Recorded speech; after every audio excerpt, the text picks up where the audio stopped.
សួស្តីអ្នកទាំងអស់គ្នាថ្ងៃនេះគឺខ្ញុំមកបរៀនបងប្អូនទាំងអស់គ្នារបៀបតម្លើងកម្មវិធី Adobe Premiere Pro នៅលើកុំព្យូទ័រ Mac តើឥឡូវមកខាត់ពេលយូរយើងចូលទៅអនុវត្តទាំងអស់គ្នាមកហើយខ្ញុំបាន download ហើយអស់ហើយប៉ុន្តែការ download របស់ខ្ញុំនេះគឺខ្ញុំទុកនៅក្នុង HD របស់ខ្ញុំឥឡូវខ្ញុំចូលមកកាន់ Finder មកអូខេនេះគឺជា Adobe Premiere Pro របស់ខ្ញុំ2025អញ្ចឹងយើងធ្វើការ open វាមកបន្ទាប់មកបងប្អូនចុចកន្លែង Adobe Premiere ហ្នឹងមកអូខេបន្តមកយើងចុចកន្លែង install ឥឡូវយើងធ្វើការចុចកន្លែង install ហ្នឹងមកអូខេបន្តមកគឺវាយើងវាយ password នៅលើអេក្រង់យើងហ្នឹងអញ្ចឹងយើងរងចាំវាបន្តិចវាកំពុងតែដំណើរការអូខេបន្តមកកន្លែងនេះយើងភាសាក៏រើសទៅប៉ុន្តែចំពោះខ្ញុំអត់ទេខ្ញុំយកអង់គ្លេសអញ្ចឹងខ្ញុំចុចកន្លែង continue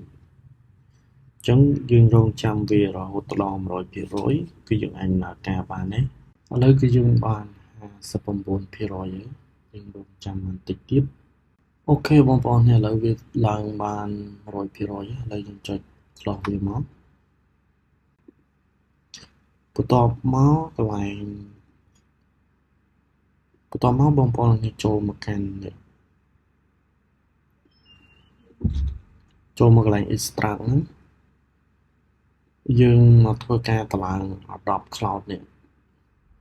អូខេបន្តមកកន្លែងនេះវាយើងវាយ password ចូល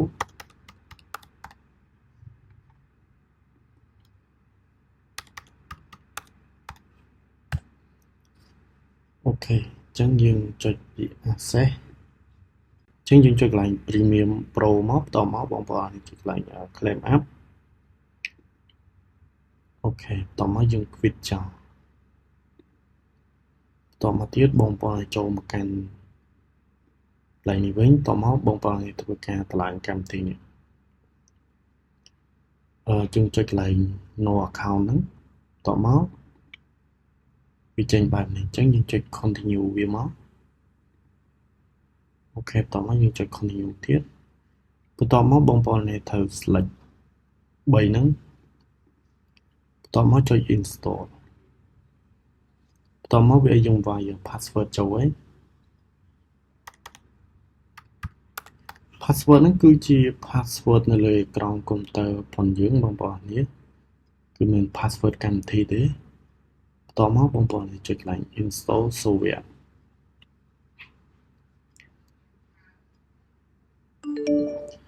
អូខេឥឡូវយើង successful ហើយ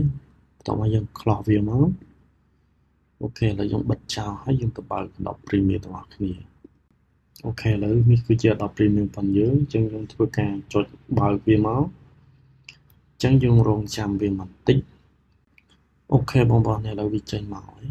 ឥឡូវវាពងដំណើរការយើងចុចកន្លែង file មកបន្តមកយើងចុចកន្លែង project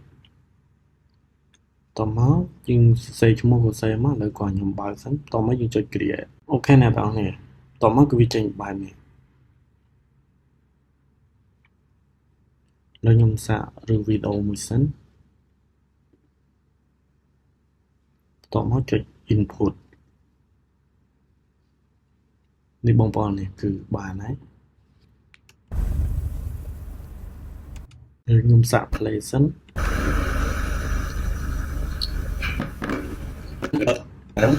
រកកម្មវិធីហ្នឹងសិន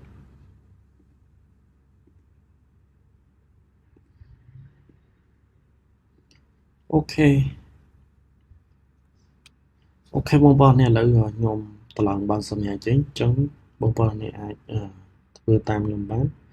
ហ្នឹងហើយបើសិនមានសំណួរមានចម្ងល់អាច comment នៅខាងក្រោមវីដេអូខ្ញុំបានអរគុណច្រើនជួបគ្នានៅវីដេអូក្រោយទៀតបាយបាយ